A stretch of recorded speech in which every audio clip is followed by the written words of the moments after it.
The coolant pipe above Danny Webb's head made a sound he did not like. After 15 years of fixing things that could kill people, he knew the difference between a normal creak and a warning. He was deep in the service corridors beneath the Grand Summit Hall, replacing a worn filter in the ventilation system. Above him, 17 alien species discussed trade agreements worth more money than Earth had ever seen. Danny did not care about any of that. He cared about the filter, which was clogged, and the pipe, which was groaning. Then the world broke apart. The explosion came from somewhere above. The floor buckled. Metal screamed. Danny was thrown against the wall as dust and debris filled the corridor. Emergency lights flickered red through the chaos that he heard screaming. Not adult screaming. A child. Danny pushed himself up. Blood ran down his face from a cut on his forehead. The corridor ahead had collapsed, but the ventilation shaft beside him had buckled open. The screaming was coming from somewhere beyond it. He did not think. He simply moved. The shaft was narrow and filled with broken metal. Danny crawled through it, his uniform tearing, his hands getting cut on sharp edges. The screaming grew louder. Then he heard something worse. The rush of liquid. He kicked through a grate and dropped into a small maintenance chamber. Emergency lighting showed him a nightmare. The room was filling with blue coolant from ruptured pipes. The liquid was already knee-deep and rising fast. And in the corner, trapped behind a fallen beam, was a child. Not a human child. The boy had silver-blue skin and 4 small arms. His large dark eyes were wide with terror. Danny recognized the species. Severin, the rulers of this station. The rulers of 40 star systems. None of that mattered. A kid was drowning. Danny waded through the freezing coolant. It burned his skin with cold. He reached the beam and tried to lift it. Too heavy. The child screamed again as the liquid rose to his chest. Danny looked around. A broken pipe nearby. He grabbed it and used it as a lever. His muscles burned. His back screamed. The beam shifted just enough that he pulled the child free and lifted him up. The boy wrapped all 4 arms around Danny's neck and sobbed. The coolant was at Danny's waist now. The room's only exit was blocked by debris. They were trapped. Danny backed against the wall and held the child higher. The liquid rose to his chest, then his shoulders. He pressed the boy against the ceiling. The child was crying. Danny needed him calm. "Hey," Danny said. His teeth were chattering. "Hey, kid, you ever seen a dog?" The boy looked at him with confusion and fear. "Dogs are from my planet, Earth. They have 4 legs and fur, and they bark. You know what barking is?" The child shook his head. "It is like this." Danny made a small barking sound. "Ridiculous. Stupid." The child stared at him. "Dogs are the best," Danny continued. His lips were turning blue. "They love you no matter what. You could be a king or a beggar, and a dog would still lick your face and want to play." The coolant touched Danny's chin. He tilted his head back. "I had a dog once. Named her Biscuit. She was brown and fat, and she slept on my bed even though she was not supposed to." The child had stopped crying. He was listening. "What happened to her?" The boy asked in accented but clear English. "She got old," Danny said. The cold was making it hard to think. "She had a good life. Lots of treats. Lots of belly rubs." "What are belly rubs?" Danny almost laughed. "When you scratch their stomach. They love it. They kick their legs like this." He could not demonstrate. His arms were busy holding the child above water.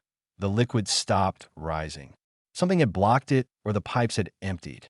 Danny stood on his toes, his nose barely above the surface, holding a 4-armed alien prince against the ceiling. He stayed that way for 3 hours. When the rescue teams finally cut through the wall, they found Danny Webb unconscious from hypothermia, his arms locked around the child, his body between the boy and the cold. Prince Sorrel, only heir to the Severin Empire, was completely unharmed. The medical teams rushed Danny to the finest facility on the station.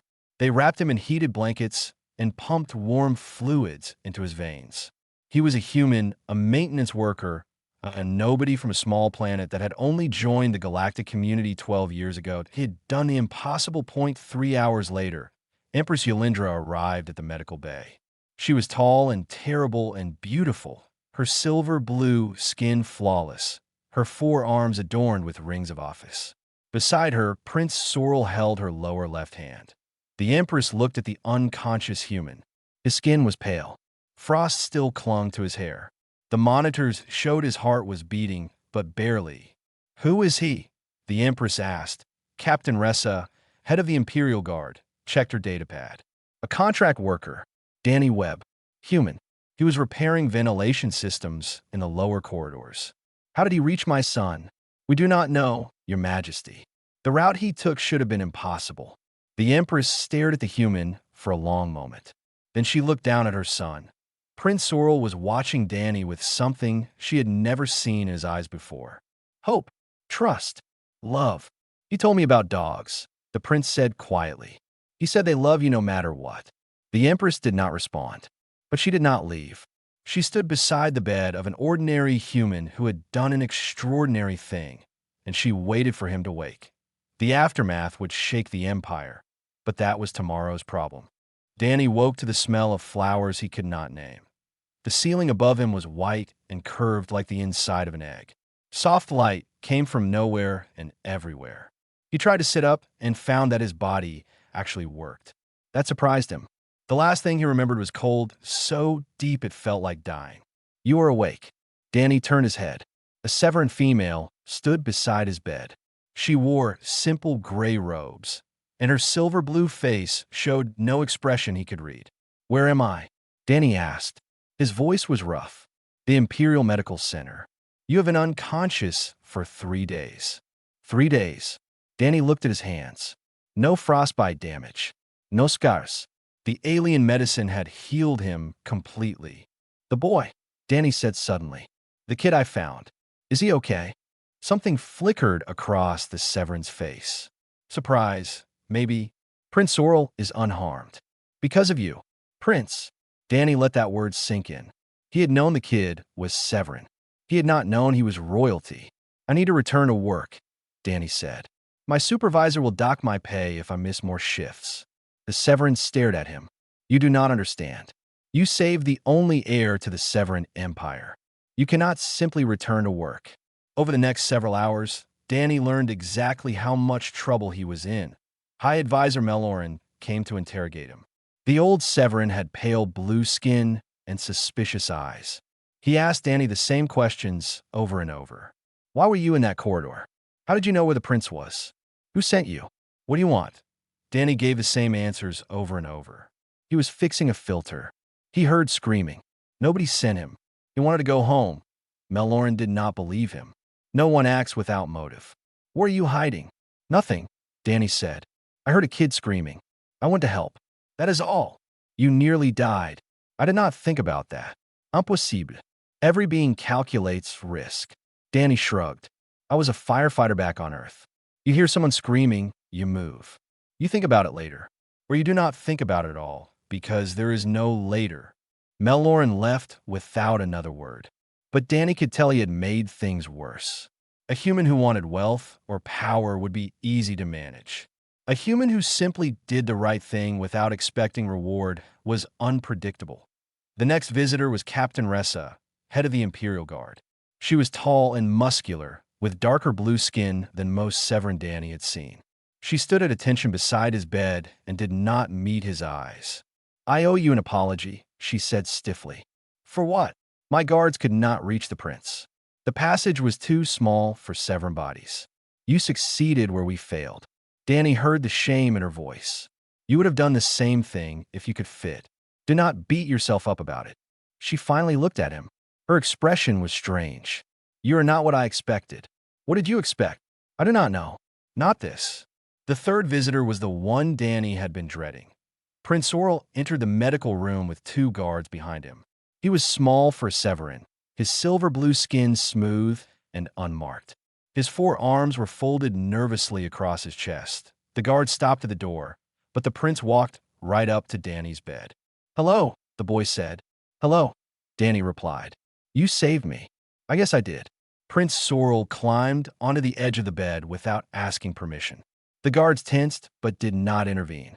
"I remember the stories you told me. About the dogs." "Yeah. Do they really kick their legs when you rub their bellies?" Danny smiled. "Every single time. I want to see a dog someday. Maybe you will." The prince was quiet for a moment. Then he said, I was scared. I thought I was going to die. But you stayed with me. You were cold and hurt, and you stayed. Danny did not know what to say, so he told the truth. I cannot leave you alone. That is not how it works. How it works? Being a person. When someone needs help, you help them. Especially kids. Prince Sorrel looked at him with those large dark eyes. Is that what humans believe? It is what I believe. And most of the humans I know. The prince nodded slowly. Then he pulled out a small device and showed Danny a picture. It was a painting of a Severan beast, something with 6 legs and scales. This is a Velrath. It is like a dog, but bigger. I have one named Pebble. You named your scary alien beast Pebble. She is not scary. She is soft, and she likes to sleep in the sun. Danny laughed. It hurt his chest, but he did not care. I like that. Pebble is a good name. They talked for another hour about animals and Earth and the differences between humans and Severan. By the end, Danny forgot he was talking to a prince. He was just talking to a lonely kid who wanted a friend. When Sorrel finally left, Danny lay back and stared at the ceiling he had saved in Empire's heir. He had created something called a life debt, which apparently bound him to the royal family forever. He was being investigated for conspiracy, and he had just made friends with a 7-year-old alien prince. His life would never be normal again. The next day, a guard came to escort him to the throne room. The Empress had summoned him. The entire Empire would be watching. Danny had no clean clothes, no speech prepared, and no idea what was about to happen, but he went anyway. What else could he do? 12,000 Severan filled the grand throne room. Billions more watched through screens across 40 star systems. And Danny Webb walked down the central aisle in borrowed clothes that did not fit. The throne sat at the far end, raised on a platform of polished stone. Empress Yelindra waited there, tall and still and radiating power that Danny could almost feel pressing against his skin. Prince Sorrel stood beside her, watching Danny with worried eyes that Danny's footsteps echoed in the silence. He was the only human in the room. He was probably the most out-of-place person in the history of the Severan Empire. He stopped at the base of the platform and waited. He did not know if he was supposed to bow or kneel or speak first. Nobody had told him the rules. The Empress studied him. Her 4 arms were folded, her dark eyes unreadable. When she spoke, her voice filled the room without effort.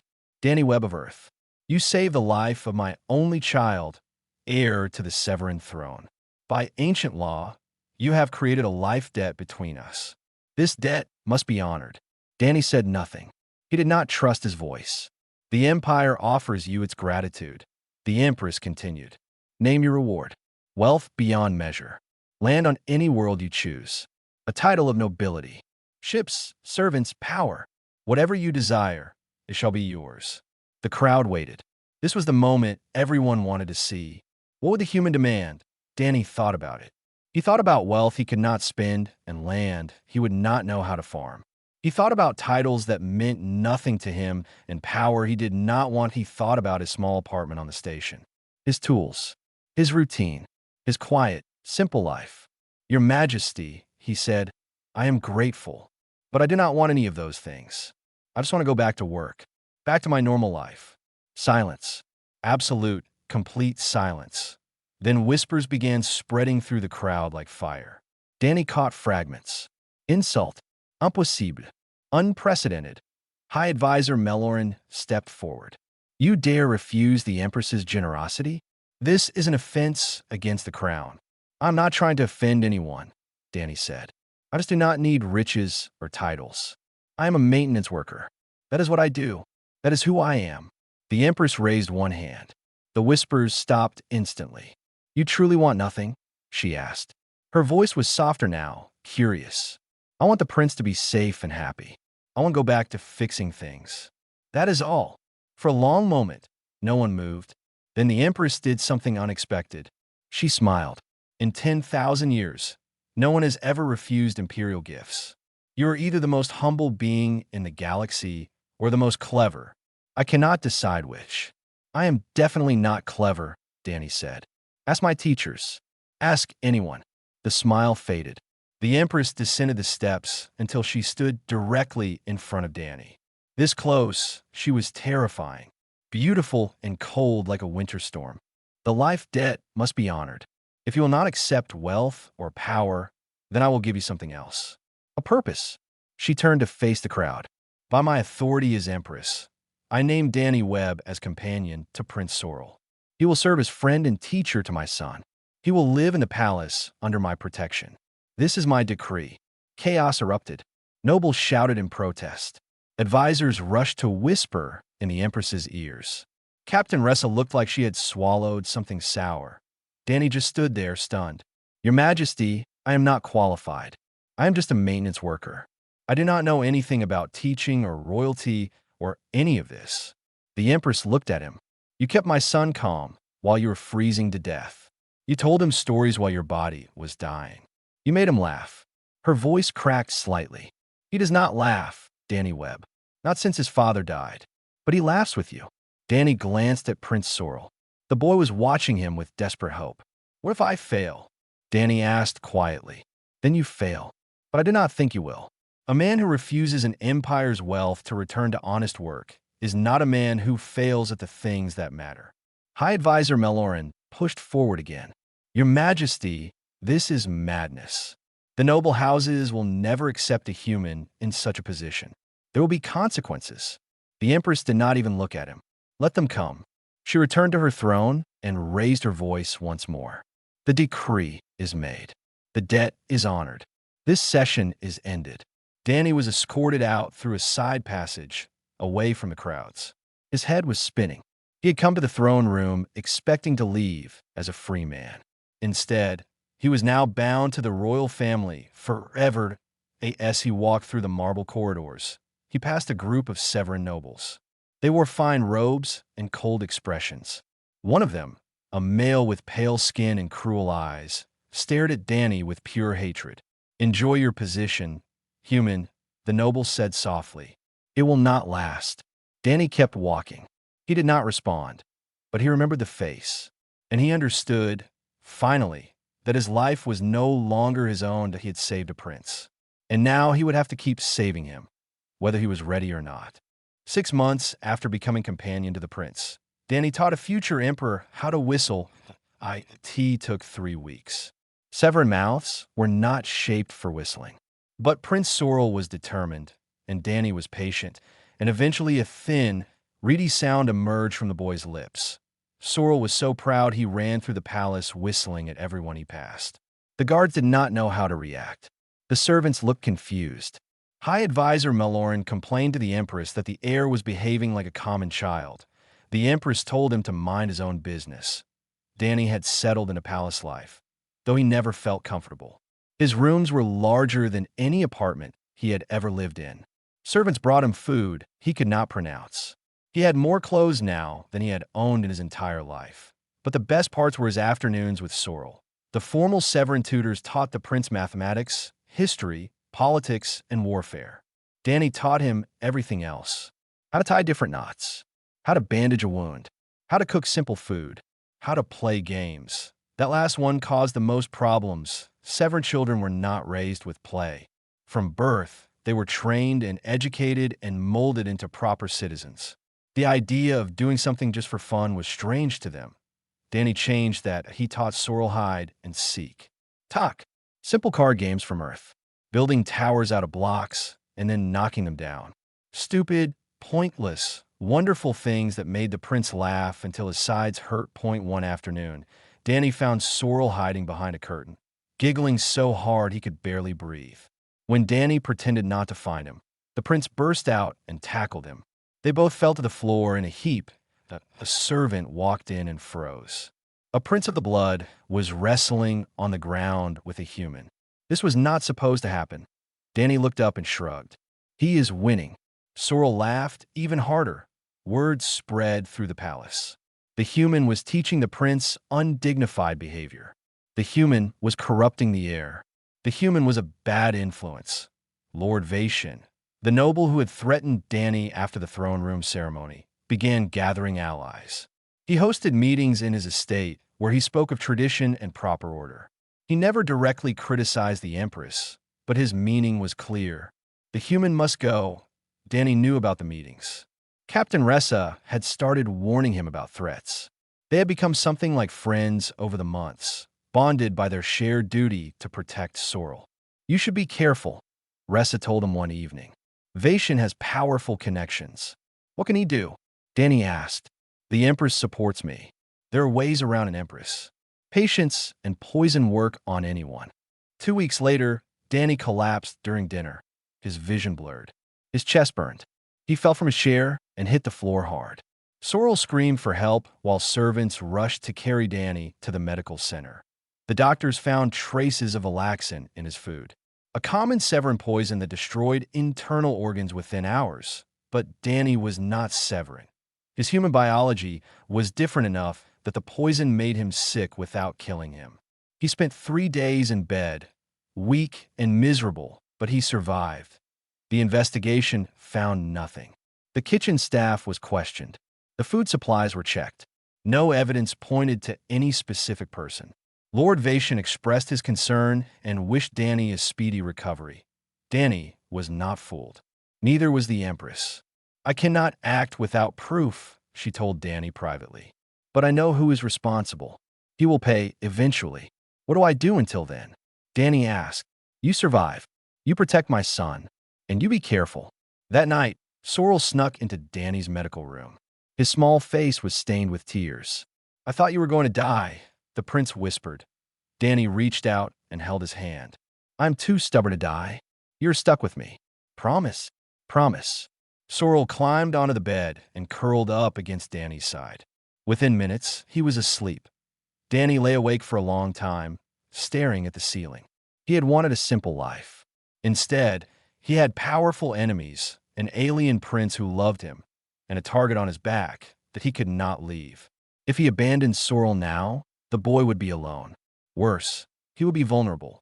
The people who would try to kill Danny would not stop just because he was gone. The next morning, Danny found Captain Ressa. I need you to teach me how to fight, he said. Ressa raised an eyebrow. You are not built like a warrior. I do not need to be a warrior. I just need to be dangerous enough to protect a little boy. Ressa studied him for a moment. Then she nodded. We start tomorrow. And Danny? This will hurt. Good, Danny said. Pay means I'm still alive. He walked back to his rooms, past servants who bowed and guards who watched. The palace was beautiful and dangerous, full of people who smiled while planning his death. But Sorrel was waiting for him with a deck of cards, ready to play. Some things were worth fighting for.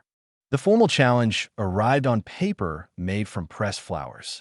Danny thought that was a strange choice for a death threat. Lord Vacian had invoked an ancient tradition called the Trial of Worth. Any noble could challenge a person's right to hold a royal position. If the challenge party failed, they would be stripped of their title and exiled from the empire. The trial was designed for Severin warriors. Kumba, endurance, tests of honor. Danny would face opponents twice his size, run courses built for beings with 4 arms, and answer questions about traditions he had never studied that he was going to fail. Everyone knew it. That was the point. You do not have to accept, the Empress told him. I can find a legal way to block this. And look weak in front of the nobles? No. Danny shook his head. They want me to run. I will not give them that. You will lose. Probably. But Sorrel will see me try. That matters more than winning. The Empress studied him with those dark, unreadable eyes. You are a strange creature, Danny Webb. I've been told that before. The night before the trial, Sorrel came to Danny's rooms. The boy had grown over the past year. He was taller now, more confident. But tonight he looked like the scared child Danny had found in that flooded chamber. I do not want you to go, Sorrel said. His voice was shaking. Danny knelt down to meet his eyes. Listen to me. Whatever happens tomorrow, I need you to remember something. The only thing that matters is being kind. Not winning. Not power. Not looking strong. Just being kind to people who need it. Can you do that for me? Sorrel nodded, tears running down his face. Good. Now go get some sleep. I will see you tomorrow. The trial took place in the Grand Arena. Thousands of Severin filled the seats. Lord Vacian sat in a place of honor, his pale face showing satisfaction he did not bother to hide. Danny stood in the center of the arena floor, wearing simple clothes and carrying nothing. He looked small and alone. The first test was combat. Danny faced a Severan warrior armed with a training staff. The warrior was not trying to kill him, but the blows still hurt. Danny lasted 2 minutes before he was knocked to the ground. The crowd murmured. Some laughed. The second test was endurance. Danny had to climb a wall designed for beings with 4 arms. He made it halfway before his muscles gave out and he fell. More laughter. Lord Vatian smiled. The third test was knowledge. Danny was asked questions about Severan law, history, and tradition. He answered what he could. He got most of them wrong, by the time the tests were finished. Danny was bruised, exhausted, and humiliated. He stood in the center of the arena while the judges conferred. Everyone knew the verdict already. Then came the final question. The question of worth. An ancient judge stepped forward. Danny Webb of Earth, you have failed every test. Before we render judgment, tradition allows you to speak. Why do you believe you deserve your position? Danny thought about lying. He thought about making a speech about honor and duty and all the things nobles like to hear. Instead, he told the truth. I do not deserve it. I never did. I am just a maintenance worker who heard a kid screaming and went to help. I do not know your laws. I cannot fight your warriors. I do not belong here. The arena was silent. But I love that boy, Danny continued, and I will not abandon him. You can exile me, but I will find a way back. You can hurt me, but I will heal. The only way to stop me is to kill me. And even then, Sorrel will remember that someone cared enough to try. Lord Vatian stood up. This is absurd. He admits he is unworthy. Render the judgment. But before the judges could speak, another voice rang out across the arena. No. Prince Sorrel stood in the royal box, his small figure trembling, but his voice strong. The Empress reached for him, but he pulled away. You want to know if he deserves to be my companion? Sorrel shouted. He already proved it. He gave up everything for me. His home, his job, his whole life. He almost died in that room, and he still told me stories to keep me calm. The boy climbed over the railing of the royal box. Guards moved to stop him, but the Empress waved them back. Sorrel ran across the arena floor until he stood beside Danny. You say he failed your tests, but your tests are stupid. They measure strength and memory. They do not measure what matters. Sorrel took Danny's hand. He taught me how to laugh. He taught me that servants have names and feelings. He taught me that being kind is more important than being powerful. He made me want to be a good emperor someday, instead of just a strong one. The arena was completely silent. Sorrel looked up at the judges. If you send him away, I will never forgive this empire. And when I am emperor, I will remember everyone who stood against him. It was a threat, a child's threat. But from the future ruler of 40-star systems, it carried weight. The judges looked at each other. Lord Vatian's face had gone pale. Then the Empress rose from her seat. She descended from the royal box and walked across the arena floor. Every eye watched her. She stopped in front of Danny and Sorrel. For a long moment, she simply looked at them, the battered human, the defiant prince. Then she did something that had not been done in 10,000 years. The Empress of the Severan Empire bowed to a commoner. The trial is concluded, she announced. Danny Webb has proven his worth, not through strength or knowledge, but through something rarer, something my son has taught me to value again. She straightened and met Danny's eyes. He has proven his love, and that is enough. Lord Vatian made his final move that same night. While the Empire was still processing what had happened in the arena, soldiers loyal to Vatian stormed the palace. They seized key corridors and trapped the Empress in her chambers. Vatian himself led a squad toward the prince's rooms. He found Danny standing in the doorway. Move aside, human, Vatian said. This does not concern you. Everything concerning that boy concerns me. Vatian drew his blade. Then you will die first. Danny was not a warrior. He had trained with Captain Ressa for months, but he was still just a human facing a Severan noble twice his size. The fight lasted less than a minute. Danny took a cut across his arm, another across his chest. He fell to his knees, bleeding on the marble floor, but he did not move from the doorway. Kill him, Vatian ordered his soldiers. Before anyone could move, Captain Ressa arrived with the Imperial Guard. The corridor erupted into violence. Blades clashed. Bodies fell. Vacian tried to flee but was captured within the hour. Danny did not see any of it. He had passed out from blood loss, still blocking the door to Sorrel's room. When he woke in the medical center again, the Empress was sitting beside his bed. Her perfect composure was cracked. She looked tired. Human, almost. The coup failed, she said. Vacian and his allies are in custody. They will be exiled to the outer colonies. Danny nodded weakly. Sorrel? Safe. Because of you. Again. She was quiet for a moment. I have ruled this empire for 30 years. I have faced assassins and rebels in wars. But I have never seen anyone do what you did. You cannot fight. You cannot run. Yet you stood in that doorway and refused to move. That is kind of my thing, Danny said, standing in doorways. The Empress almost smiled. The Empire is changing because of you. I hope you know that. I just wanted to protect the kid. And in doing so, you showed us something we had forgotten. That strength is not the only virtue. That courage comes in many forms. She stood up. Rest now. You have earned it. 5 years passed. Prince Sorrel was 12 now. Tall for his age, with his mother's sharp eyes, and something else that was entirely his own. A warmth that made servants smile when he passed. A curiosity that drove his tutors to distraction.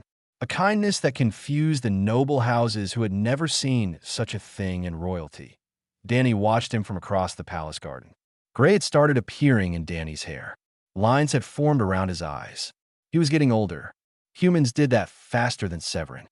You are staring again, Sorrel said, walking over to join him on the bench. Just thinking. About what? About how much you have grown. About how proud I am. Sorrel sat down beside him. He was too old now to curl up against Danny's side like he used to.